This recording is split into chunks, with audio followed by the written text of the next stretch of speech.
Hi, I'm Angelica Miguel and this is our video report with my groupmate Quinilyn Rosario. So, we gonna talk about textures. How to load in a texture, stuff like that. Textures can either be one-dimensional, two-dimensional, or three-dimensional, but for this video, we only use two-dimensional because it's the common type of texture. And now we're gonna import an image and make it a texture. To do that, we have to use an open source library called STB and make it a header file and put it in our project file. And we need to create a STB CPP and implement it to use the things we need in the STB library. Don't forget to include the STB header. And now put it in the main CPP and include the STB header so that we can actually use the STB library. And now adjust the coordinates, indices, and GL draw element function to make a square so that we can better to textures that we're gonna load in. And also, when importing an image, make sure to have the pixel by these sizes because it is better optimized when the image that we're gonna import are by these sizes. And we put the image that we're gonna use in the resource file under the texture. Our image has 10,024 times to 10,024 pixel. And now we're gonna create three integer variable to sort the width, height, and the number of color channel it has. Then we'll store the image in an unsigned character array named byte. Then using the function stbi/load and put the location and name of the image file and put the pointers of the variables that we previously created in here, and lastly 0.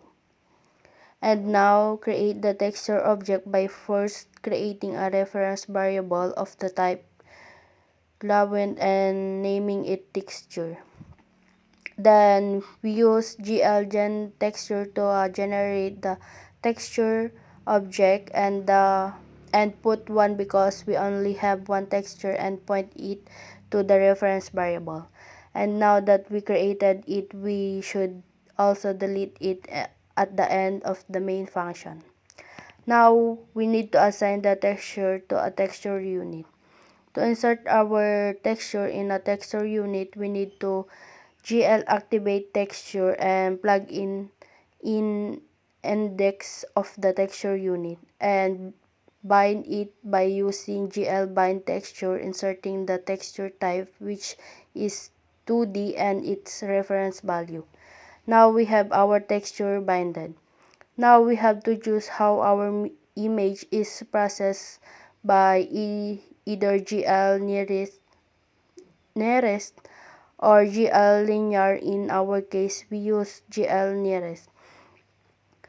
We use GL parameter function where here then the texture type, the setting we want to modify, which is min and mag, and the value we want to give our setting, which is IGGL nearest. And we use GL repeat setting for the S and T axis.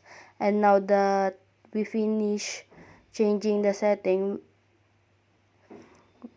we now generate the texture by using GL text image 2D, that the texture type 0, the type of color channels which we choose to be RGBA, then the width and height and 0, and the type of color channels, then the data type of the pixels and the image data. Now that we create the image data, we delete it by using STBI image pre, then unbind the texture so we don't accidentally do something to it. Now we use GL generate map then data type so that this will generate the map for the texture. Now we specify the coordinates of the texture in a vertices, then add a layout in the vertex shader. Now export the texture coordinates to the fragment shader like in Vec2 text coord. Now create uniform sampler 2D the texture. Then equal the frag color to the function texture. Now create uniform in the main texture CPP. Assign the uniform in the index of the slot text 0. Now activate it. And don't forget to put this after you activate it. Now bind the texture in the main function.